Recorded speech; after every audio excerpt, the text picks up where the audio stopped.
Right, Lindsay, thanks. It's 6:14, and during these tough times, yes, we see a lot of negative, but we've also seen a lot of positive, and there are good things that can come out of this pandemic. So today we want to bring in mental toughness expert Erik Wittenmyer. He's the author of The Emotional Marine, and thank you so much for joining us this morning, Erik.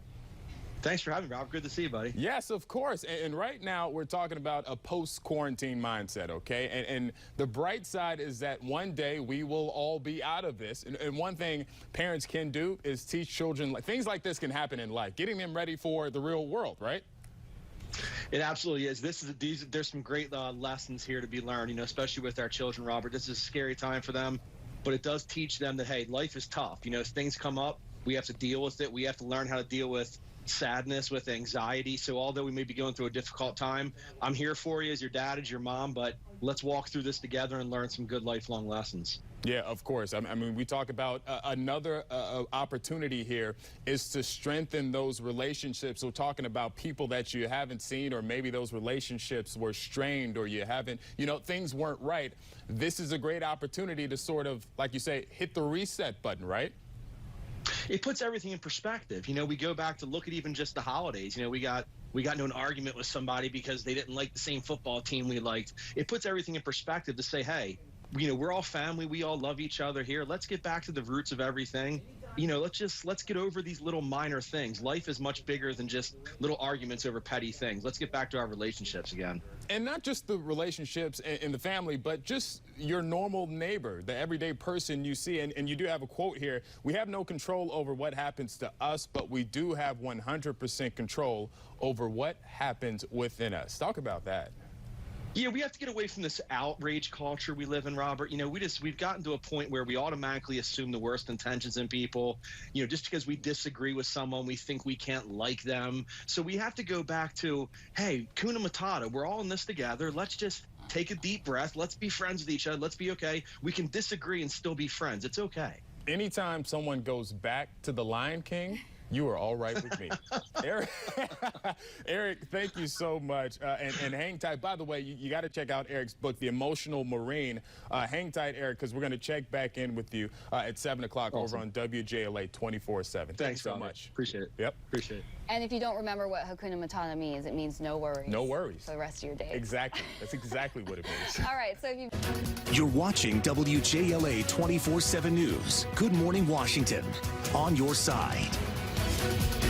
All right, so of course there's a lot of focus right now on managing emotions amid the pandemic, but our next guest says we should also be thinking about the changes we'll have to make after COVID-19. So joining us with more steps to prepare a post-quarantine mindset is the author of The Emotional Marine, and it's Erik Wittenmyer. He's back, and what you missed, Erik, was the in-studio choir just got done singing Hakuna Matata. So a big thank you for that, to quote you. And but let's start with this, okay? And just kind of piggybacking off of what we were talking about at 6 o'clock, it's just an opportunity to sort of hit the reset button on a lot of relationships, right?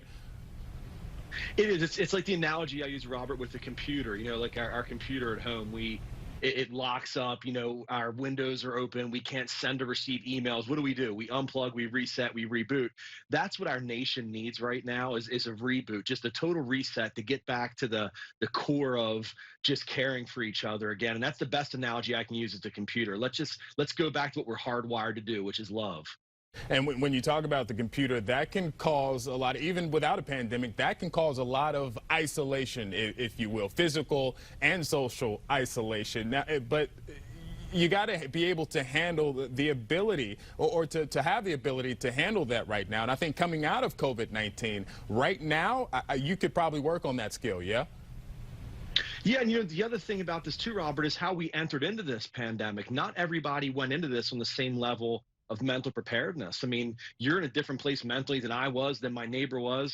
So we all went into this on a little bit different levels. It's critically important to understand that some people were already having issues. I mean, they were already suffering from some sort of isolation or loneliness. This could have really exacerbated that. And the people who maybe were teetering, like they were okay, but they were just on the edge, this could push them over. So we have to be very hypersensitive to that, especially with May being Mental Health Awareness Month. Yeah, and I'm going to list a few jobs here. We talk about janitors, grocery workers, truck drivers. We look at these people differently now considering this whole pandemic, right?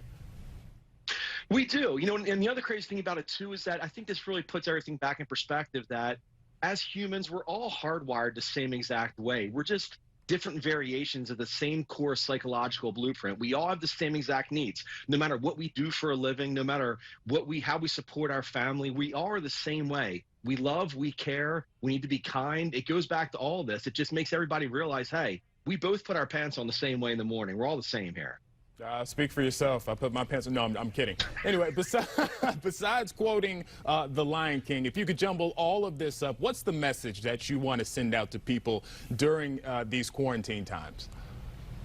It's Mr. Rogers. I got to tell you, Robert, I don't know if you've seen that movie, A Beautiful Day in the Neighborhood.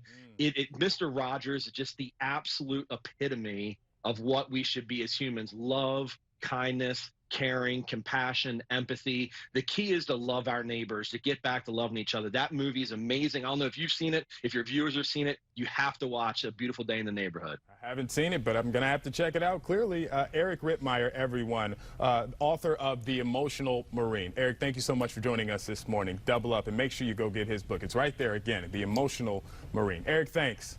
Great interview. Thanks, good to see you, buddy. Yeah, Yes. made me smile.